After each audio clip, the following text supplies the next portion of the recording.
Hello students, welcome to the class. आज की class में आप सभी का स्वागत है। तो आज हम अपने जर्नल साइंस की केमिस्ट्री की शुरुआत कर रहे हैं, यानी हम रासायनिक विज्ञान। आज से जो भी हमारी क्लासेस होंगी उसमें हम रासायनिक विज्ञान को लेकर पढ़ेंगे। किस तरीके से रासायनिक विज्ञान के जो हमारे सवाल हैं, हमारे जो पेपर हैं उनमें देखने को मिलते हैं, और जो भी आपकी परीक्षाएं होती हैं उसमें रासायनिक विज्ञान की कौन से सवाल जुड़े होते हैं और वो किस चैप्टर या किस अध्याय से जुड़े होते हैं, इनको को लेकर भी आज हम चर्चा करेंगे।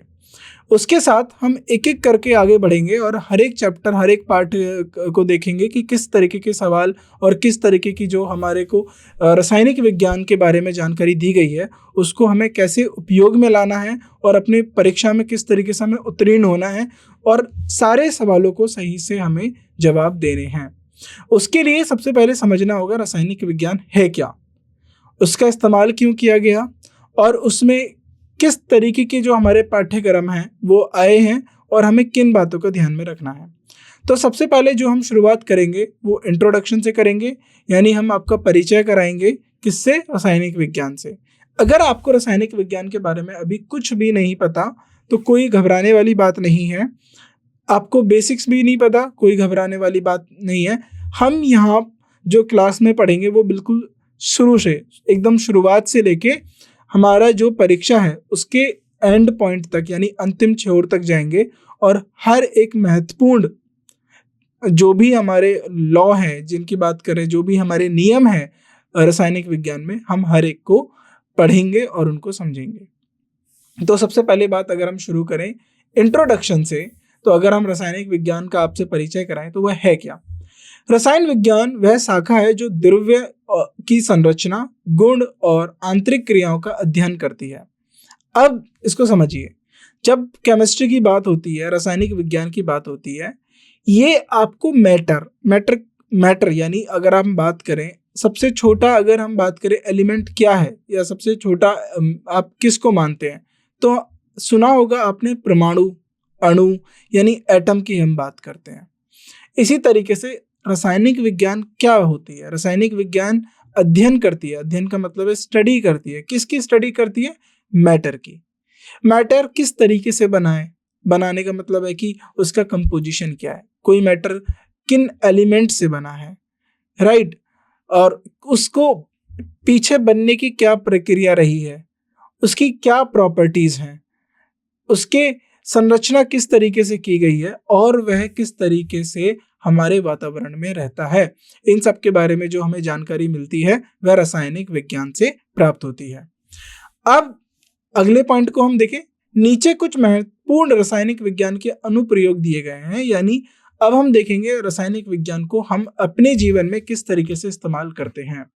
सबसे पहले हम बात करें, रासायनिक विज्ञान ने urea, calcium sulphate, sodium nitrate, ammonium sulphate आदि जैसे रासायनिक उर्वरक को हम बोलते हैं फर्टिलाइजर, प्रदान किए हैं, जिससे फसलें और फलों की उपज का मतलब होता है यील्ड यानी प्रोडक्शन, उपज बढ़ती है। अब अगर आपने कृषि जीवन को देखा है कहीं भी, या आपने अपने टीवी के माध्यम से देखा हो, या गांव में जाकर देखा हो, या फिर अपने आस पड़ोस में कोई भी बाग बगीचा या कृषि के जीवन से जुड़ा है या ऐसी एक्टिविटीज से, गतिविधियों से जुड़ा है, तो आपने देखा होगा कि फसलों की उपज को बढ़ाने के लिए वह कुछ केमिकल डालते हैं फसल के अंदर, जैसे कि यूरिया। तो आपको इनके नाम भी याद रखने हैं। यूरिया हो गया, कैल्शियम फोस्फेट हो गया, आपका सोडियम नाइट्रेट हो गया, अमोनियम सल्फेट हो गया।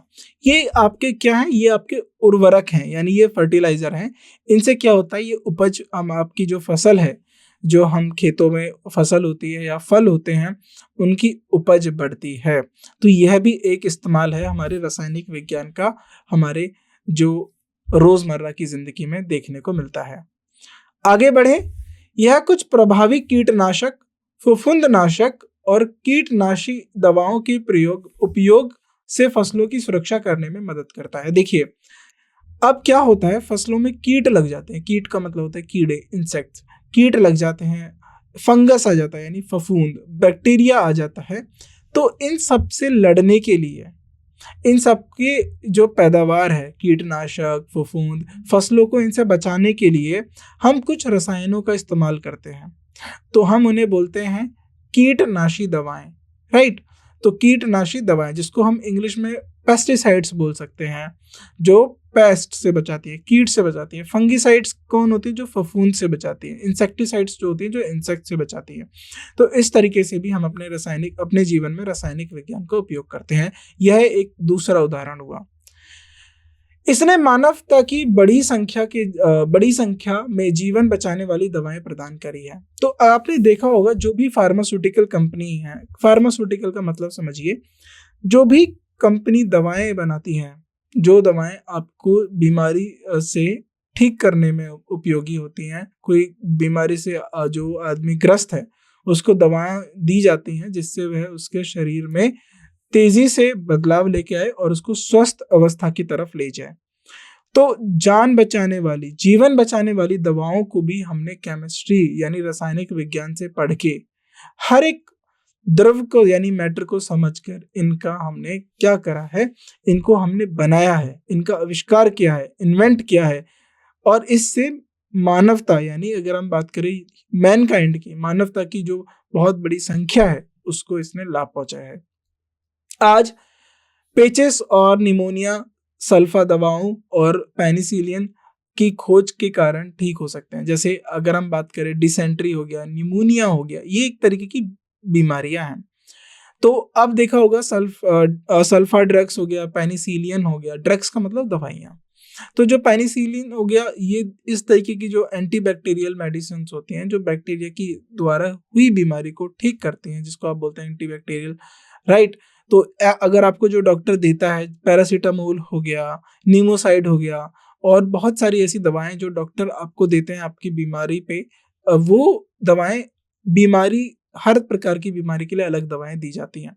तो ये जो दवाओं का आविष्कार हुआ, दवाओं में जो ये परिवर्तन आया, जो खोज निकल के आई, अगर आपने हाल ही में देखा होगा कोविड-19 पूरी दुनिया में फैल गया, पूरी मानवता कोविड-19 से ग्रस्त थी। तो जो वैज्ञानिक थे इन्होंने रासायनिक विज्ञान की मदद से, केमिस्ट्री की मदद से वैक्सीन बनाई। वैक्सीन भी एक तरीके से दवा की तरह उपयोग करती है, जिससे हमने वैक्सीन लिया और जो हमारी बॉडी है, वो जो हमारा शरीर है, वो कोविड के जो वायरस है उससे लड़ने में सक्षम बना। तो इस तरीके से जो रासायनिक विज्ञान है हमारे जीवन में प्रभाव डालती है।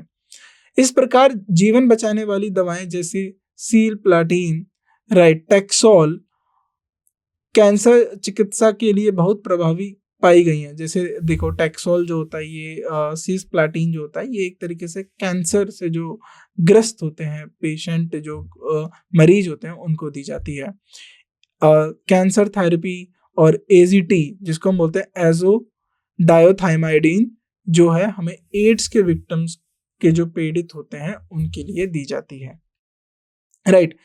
आगे बढ़ते हैं। रासायनिक विज्ञान ने हमारे घरों को डिटर्जेंट, तेल और वसा देखिए अब क्या होता है, डिटर्जेंट हो गया, तेल हो गया, फैट्स, वसा को हम बोलते हैं फैट्स, चीनी, कागज, कांच, टूटने ना वाले प्लास्टिक सामान, तो देखा होगा आपने थर्मोसेटिंग प्लास्टिक बोलते हैं, और जो हमारी आग से भी नहीं पिघलता है, जल्दी से भी नहीं टूटता है, पेंट, वर्निश, कॉस्मेटिक, इत्र, खाना पकाने का गैस आदि जैसे घरेलू उपयोगों को बड़े संख्या में लेकर आकर सुविधाएं अधिक सुविधाजनक बना दिया गया है।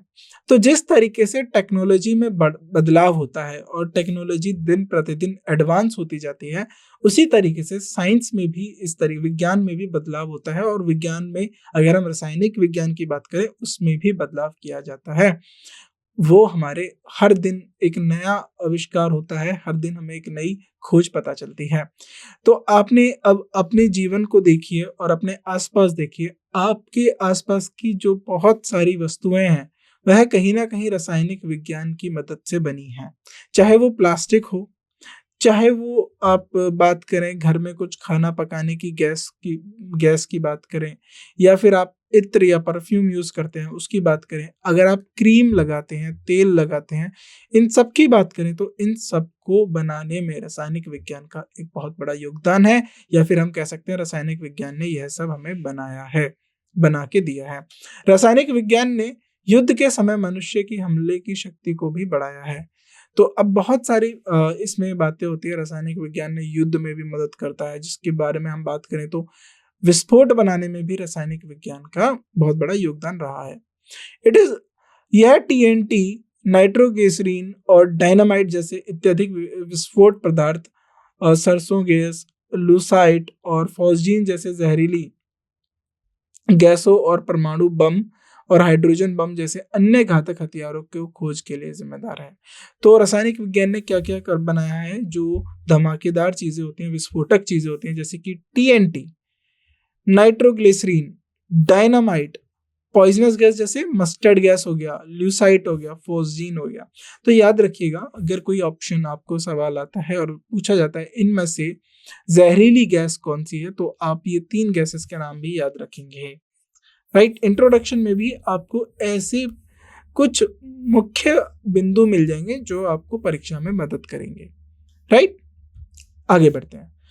अब रासायनिक विज्ञान की हमारी कुछ शाखाएं होती हैं। शाखाएं का मतलब, जैसे आप भौतिक विज्ञान की बात करते हो, जैविक विज्ञान की बात करते हो, उसी तरीके से रासायनिक विज्ञान में भी अपनी कुछ शाखाएं होती हैं और हर विषय में यह आम होता है कि उसकी अपनी एक शाखाएं होती हैं और एक दायरा होता है जिसमें हमें उसको पढ़ना होता है। हम बात करें फिजिकल, अब देखिए भौतिक रसायन यानी फिजिकल केमिस्ट्री, कार्बनिक रसायन यानी हम ऑर्गेनिक केमिस्ट्री की बात करें तो देखिए जैविक और अजैविक केमिस्ट्री मत रसायन मत करिएगा। ऑर्गेनिक का मतलब होता है कार्बनिक, हिंदी में से हम कार्बनिक बोलते हैं। इसके पीछे का आधार यह है कि जो भी आप इसमें कंपाउंड पढ़ेंगे, जो भी आप इसमें जो भी केमिकल या जो रासायनिक फॉर्मूले जो आप पढ़ेंगे वो सब कहीं ना कहीं कार्बन से जुड़े होंगे। और भी इसको हम डिटेल में आगे पढ़ते हैं, इसके ऊपर और भी ज्यादा हम रोशनी डालेंगे। इनऑर्गेनिक हो गया अकार्बनिक। अकार्बनिक का मतलब समझिए जो कार्बन से ना बने।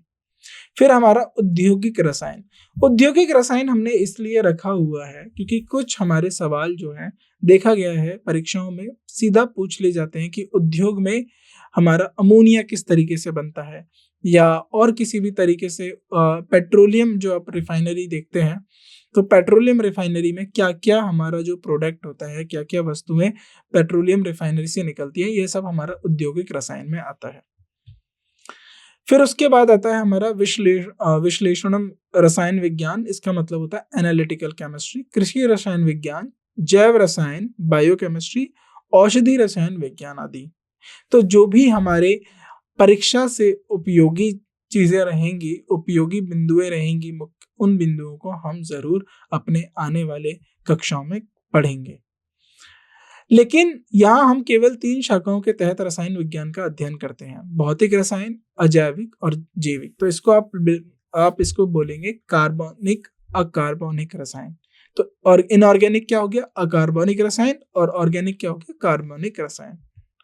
आगे बढ़ते हैं।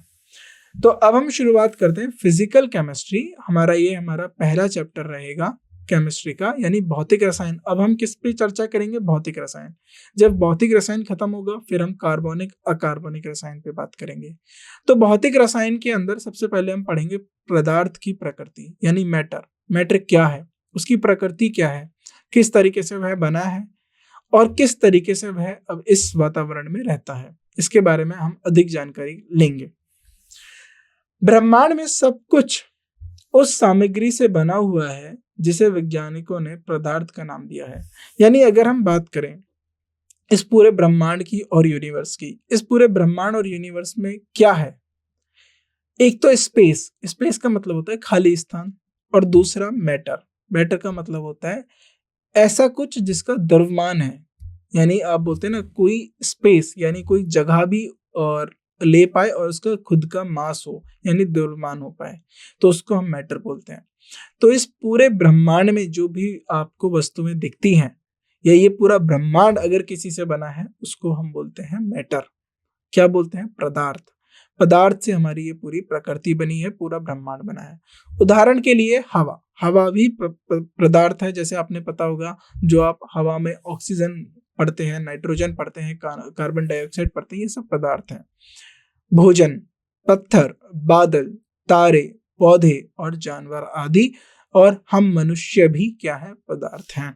लेकिन अगर हम उसको जैविक विज्ञान में बात करें, बायोलॉजी में बात करें, तो हम उसमें सेल पढ़ते हैं। यहाँ पर हम सेल का फंडामेंटल भी पढ़ेंगे जिसको हम बोलते हैं मैटर। आगे बढ़ते हैं। अब प्राचीन भारतीय दार्शनिक ने पदार्थ में 5 मूल तत्वों और पंच तत्व की बात करी है। देखिए अगर आपने सुना हो तो 5 जो तत्व थे, मूल तत्व, और पंच तत्वों की जो बात करी है जिसको हम बोलते हैं पंच तत्व, जिसमें वायु, पृथ्वी, अग्नि, आकाश और जल। ये हमारे इंडियन फिलोसोफर यानी भारतीय जो हमारे दार्शनिक होते हैं उन्होंने इसको लेकर बात करी है। और उनके अनुसार हर जीवित अजीवित वस्तु इन 5 मूल तत्वों से बनी होती है। प्राचीन यूनी दार्शनिकों ने पदार्थ की इस प्रकार का विवरीकरण करा है। देखिए, यूनानी मतलब ग्रीक, जो ग्रीक के दार्शनिकों थे, या फिर हम बात करें जो ग्रीक के फिलोसोफर थे, उन्होंने मैटर को भी इसी तरीके से कैटेगराइज करा है, इसी तरीके से बांटा है।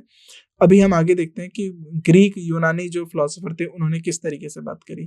तो भारतीय जो दार्शनिक थे, या जो हम बात करें फिलोसोफर थे, उनका यह मानना था कि चाहे वो जीवित हो या अजीवीय वस्तु हो, यह जो है 5 तत्वों से बनी है, जिसमें वायु, अग्नि, पृथ्वी और आकाश, पानी, इनको उन्होंने रखा। आगे बढ़ते हैं। तो सबसे पहले क्या हुआ, मैटर हुआ, राइट। यहां पर देखिए मैटर आया। अब इस मैटर का हमने क्लासिफिकेशन करा, यानी इस मैटर को हमने विभाजित किया। सबसे पहले फिजिकल क्लासिफिकेशन, और उसके बाद हमने करा केमिकल, यानी हमने भौतिक के आधार पर और रासायनिक आधार पर हमने एक मैटर को बांट दिया, जिससे हमें उसको 2 तरीके की उसकी प्रकृति पता चले कि भौतिक प्रकृति उसकी क्या है और रासायनिक प्रकृति क्या है। अगर हम भौतिक प्रकृति की बात करें तो हमने मैटर को, पदार्थ को हमने 3 और भागों में विभाजित किया, जिसमें हमने सॉलिड यानी ठोस की बात करेंगे, लिक्विड की बात करेंगे, और हम गैस की बात करेंगे। तो हर एक फिजिकल जो हमारा भौतिक जो भौतिक आधार हुआ है बांटने का, तो चाहे वो ठोस हो, चाहे वो तरल हो, चाहे वो गैस हो, हम हर एक को बिल्कुल उसको समझेंगे, उसके आधार को समझेंगे, यह किस तरीके से आपस में अलग हैं इनको भी समझेंगे। और हम यह भी चर्चा करेंगे कि क्या सॉलिड लिक्विड में बदल सकता है, क्या जो ठोस वस्तु है क्या वो तरल वस्तु में बदल सकती है, क्या तरल वस्तु गैस अवस्था में बदल सकती है, या गैस अवस्था सॉलिड में यानी ठोस में बदल सकती है या नहीं। अगर ये सब हो पाता है तो कैसे हम इस चीज को कर पाते हैं, यह भी हम केमिस्ट्री में पढ़ेंगे, रसायन विज्ञान में हम यह भी पढ़ेंगे। तो यह काफी ज्यादा रोमांचक रहेगा कि आप किस तरीके से ठोस वस्तु को उसकी अवस्था में बदलाव कर सकते हैं। तो ये जो 3 हमारे विभाजित भाग हैं, ठोस, तरल और गैस, इसको हमने भौतिक जो विभाजन है उसमें रखा है। अगर हम बात करें रासायनिक विभाजन की, तो रासायनिक विभाजन का मतलब होता है कि हम अब हर एक हिस्से को उसके रासायनिक जो उसका प्रकृति है, रासायनिक प्रकृति है, उसके ऊपर उनको विभाजित करेंगे। तो सबसे पहला आता है प्योर सब्सटेंस और दूसरा आता है मिक्सचर। जैसे अगर आप इसको अपने नाम से ही समझ पा रहे हैं, जो प्योर है यानी जिसमें किसी भी तरीके की मिलावट नहीं है, एक तो उस तरीके के पदार्थ रहेंगे। दूसरा है मिक्सचर। मिक्सचर का मतलब है जो एक से ज्यादा उसमें कोई और एलिमेंट को जोड़ा गया। यानी अगर हम बात करें पानी क्या है, पानी एक मिक्सचर है। कैसे? पानी में हमने ऑक्सीजन और हाइड्रोजन को जोड़ा तब हमें पानी मिला। अगर मैं बात करूं लोहा या आयरन की बात करूं, तो आयरन एक प्योर सब्सटेंस है, क्योंकि आयरन के अंदर और भी कोई दूसरा एलिमेंट की उपस्थिति नहीं होती है। तो इस तरीके से अगर हम बात करें, तो अगर आपको प्योर सब्सटेंस समझना है तो यहाँ पर मैं आप लिख देता हूँ आयरन। अगर आप मिक्सचर की बात करें तो यहाँ पर आप समझ लीजिए वाटर यानी पानी, जिसको हम H2O बोलते हैं। अब प्योर सब्सटेंस के 2 हिस्से होते हैं, एक होता है कंपाउंड और एक होता है एलिमेंट, राइट। अब कंपाउंड और एलिमेंट क्या है, देखिए मिक्सचर में और कंपाउंड में क्या फर्क होता है ये भी हम आगे पढ़ेंगे। एलिमेंट और कंपाउंड में क्या होता है, एलिमेंट हमारे 3 होते हैं, मेटेलिक, मेटालॉइड्स और नॉन मेटेलिक। यानी ऐसे जो धातु हैं, जो गैर धातु हैं, या फिर ऐसे कुछ एलिमेंट जो धातु और गैर धातु दोनों की प्रवृत्ति रखते हैं। यानी अगर हम उनको किसी स्पेशल कंडीशन या फिर हम उनके साथ कुछ ऐसा अलग से ट्रीटमेंट करें या उनको ऐसा अलग से उन पे ध्यान दें तो वह अपनी प्रवृत्ति बदल सकते हैं, या तो वह धातु बदल सकते हैं या फिर वह जो गैर धातु जो हमारे एलिमेंट हैं उनमें बदल सकते हैं। वहीं हम बात करें होमोजीनियस और हेट्रोजीनियस, ये हमारे मिक्सचर के टाइप होते हैं कि ये किस तरीके के, होमोजीनियस मिक्सचर क्या है, हेट्रोजीनियस मिक्सचर क्या है। तो जब हम मिक्सचर में आगे और पढ़ेंगे तो इसको और अच्छे से समझेंगे। अब हम बात करते हैं कंपाउंड की। कंपाउंड 2 तरीके से होता है, एक होता है हमारा ऑर्गेनिक और दूसरा होता है हमारा इनऑर्गेनिक। ऑर्गेनिक मैंने बताया था, कार्बोनिक और इनऑर्गेनिक को हम बोलते हैं अकार्बनिक, यानी जो कार्बन से बने हैं उनको हमने ऑर्गेनिक रखा है, जो गैर कार्बन के हैं उनको हम अकार्बनिक बोलते हैं। अब बात करते हैं, आगे बढ़ते हैं। अब आज के जो वैज्ञानिक हैं वो किस तरीके से क्लासिफिकेशन करते हैं। ये तो हमारे जो भारतीय प्राचीन हो गए, ग्रीक के प्राचीन फिलोसोफर हो गए, जानकार हो गए, उन्होंने ये विभाजित किया हुआ था। लेकिन आज के जो केमिस्ट्री है, जो आज के वैज्ञानिकों ने जो हमारी केमिस्ट्री को बनाया है, रसायन विज्ञान को बनाया है, वो किस तरीके से बनाया, हम अब इस बात पे चर्चा करते हैं। अगर हम बात करें, आधुनिक दिवस के वैज्ञानिकों ने उनके भौतिक गुणों और रासायनिक प्रकृति के आधार पर पदार्थ को 2 प्रकार का विवरीकरण विकसित किया है। यानी अब हमने बात कर चुके हैं हम इसके ऊपर कि जो आज के वैज्ञानिक हैं उन्होंने पदार्थ को 2 प्रकार में विभाजित किया है या वर्गीकरण करा है। पहला है हमारा भौतिक वर्गीकरण, यानी फिजिकल प्रॉपर्टी के आधार पर, भौतिक प्रकृति के आधार पर, और दूसरा है हमारा रासायनिक प्रकृति के आधार पर। तो याद रखिएगा, फिजिकल और दूसरा हमारा केमिकल। अगर हम बात करें फ्रेंच केमिस्ट लुवाइजर की, जिनका जन्म 1743 में हुआ और मृत्यु 1793 में हुई, उनको हम फादर बोलते हैं किसका, मॉडर्न केमिस्ट्री का। अगर हम आधुनिक रसायन विज्ञान के पिता को अगर हम नाम या किसको माना जाता है तो याद रखिएगा, ये आपके परीक्षा में पूछा जा सकता है, लोवाइजर। तो याद रखिएगा लोवाइजर कौन है, ये आधुनिक रसायन विज्ञान के पिता के रूप में इन्हें माना जाता है। अब आगे बढ़ते हैं, जो पदार्थ है, भौतिक अवस्था अगर हम बात करें, अभी हमने उसकी बात करी थी भौतिक अवस्था की, तो वह 3 भौतिक अवस्थाओं में रहता है, ठोस, तरल और गैस। ठोस को हम सॉलिड बोलते हैं, तरल को हम लिक्विड बोलते हैं और गैस को हम गैस ही बोलते हैं। इन 3 अवस्थाओं में पदार्थ के घटक कणों के प्रस्तुत किया जा सकता है। देखिए, जो पदार्थ के जो पार्टिकल्स होते हैं, कणों की हम बात कर रहे हैं, वह कण इन 3 अवस्थाओं में रहेंगे, तब जाकर एक पूरा पदार्थ उस अवस्था में रहेगा। जैसे कि अगर हम सॉलिड की बात करें तो जो सॉलिड के हमने यहाँ पर बात करी, सॉलिड के जो हमारे कण थे, यानी हम बात करें पार्टिकल्स थे, वो बहुत पास रहते हैं। तो यानी जो ठोस वस्तु होती है उसके जो कण होते हैं वह बहुत नजदीक होते हैं और उनके अंदर जो स्पेस है, जो गैप है, जो रिक्त स्थान है, वह बहुत कम रहता है, जिसकी वजह से जो हमारा पदार्थ है वह ठोस अवस्था में रहता है। अगर हम तरल अवस्था की बात करें तो यही हमारे जो कण हैं ये थोड़ी दूरी पर रहते हैं, जिसकी वजह से वह पदार्थ एक तरल अवस्था में रहता है, ना वह पूरी तरीके से ठोस होता, ना वह पूरी तरीके से हवा होता, या फिर हम बात करें गैस में होता। अब बात करते हैं गैस अवस्था में। तो गैस अवस्था में होता यह है, जो हमारे कण हैं पदार्थ के, वह अधिक दूरी पर रहते हैं।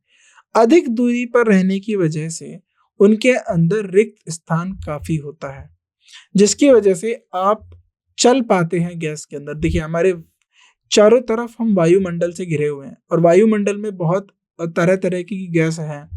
अब इन गैसों में ये आपको चलने से रोकती तो नहीं है, हालांकि फ्रिक्शन आपको लगेगा, आपको एक जो है गतिरोध बल आपके ऊपर लगता है, पर वह इतना नहीं होता कि आपके चलने को रोक सके, आपकी चाल को रोक सके। इसीलिए गैस अवस्था में हम ज़्यादा अच्छे से चल पाते हैं। अगर हम बात करें पानी में चलने में, तो पानी में चलने में देखा होगा आपको थोड़ी-सी असुविधा हो सकती है, आपकी चाल कम हो सकती है गैस की तुलना में। और हम बात करें ठोस अवस्था के पदार्थों की, तो आप ठोस अवस्था के पदार्थ को यहाँ तक कि आप छू सकते हैं, आप उसे पार नहीं कर पाएँगे, उसके अंदर से या उसके भीतर से आप जा नहीं पाएँगे। तो क्यों नहीं जा पाएँगे? क्योंकि उसके जो कण हैं, वो बहुत आपस में नज़दीक होते हैं और उनके बीच में जो रिक्त स्थान है, जो खाली जगह है, वह बहुत कम होती है। अब हम बात करते हैं ठोस, जो हमारे ठोस पदार्थ होते हैं, उनमें किस तरीके के गुण होते हैं और क्या देखा जाता है? ठोस में अणु घनीभूत रूप से संग्रहित होते हैं और उनकी आंतरिक गुणविक दूरियां बहुत छोटी होती हैं। यानी हम बात करें सॉलिड की, ठोस की, तो जो सॉलिड में मॉलिक्यूल्स होते हैं, जो अणु होते हैं, वह हमारे बहुत ज़्यादा पास में पैक किए जाते हैं, यानी वह बहुत नज़दीक होते हैं और उनका जो अंतरागुणविक दूरियां हैं, जो इंटरमॉलिक्यूलर स्पेसेस है, वह बहुत कम होता है। उनकी दूरियां 10 की पावर -8 सेंटीमीटर होती है, यानी यह बहुत छोटी दूरी है जो आप अपनी आंखों से देख नहीं सकते। उसके लिए आपको एक पावरफुल माइक्रोस्कोप की जरूरत पड़ेगी। ठोसों में आंतरावणिक आकर्षण बल सबसे मजबूत होता है, यानी इंटरमॉलिक्यूलर फोर्सेस।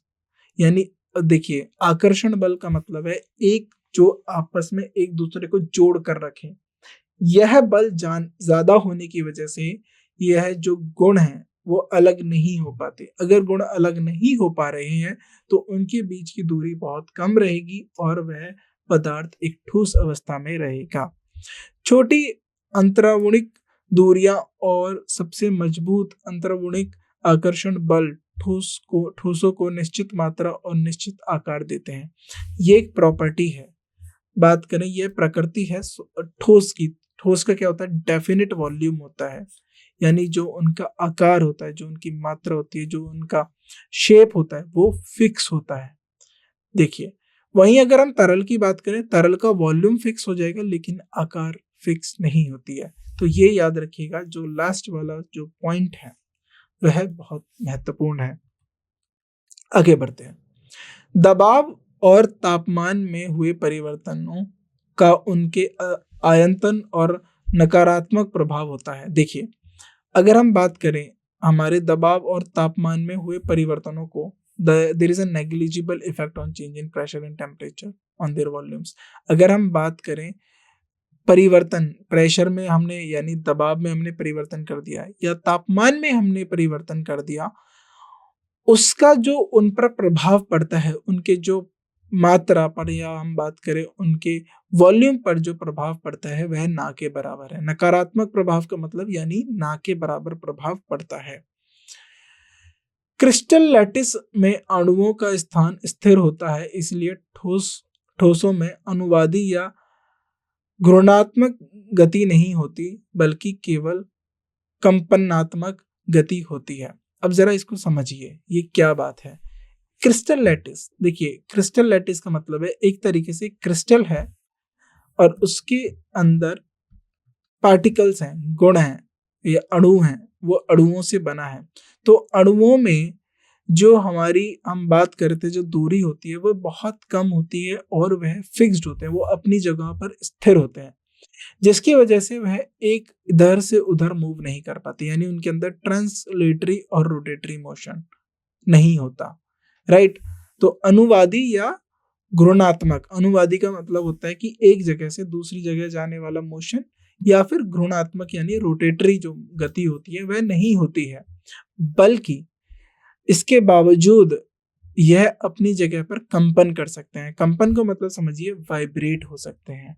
यानी अगर आपने एक स्टील की रॉड लीजिए और उसको जरा टेबल पे मार के छोड़िए तो वह वाइब्रेट करेगी, उसमें कंपन आएगी, यानी वह अपनी जगह से थोड़ा सा इधर हिलेगी, थोड़ा सा इधर हिलेगी, लेकिन वह ट्रांसलेटरी मोशन, अनुवादी गति या फिर उसमें घूर्णात्मक गति नहीं मिलेगी, वह सिर्फ कंपनात्मक गति होगी।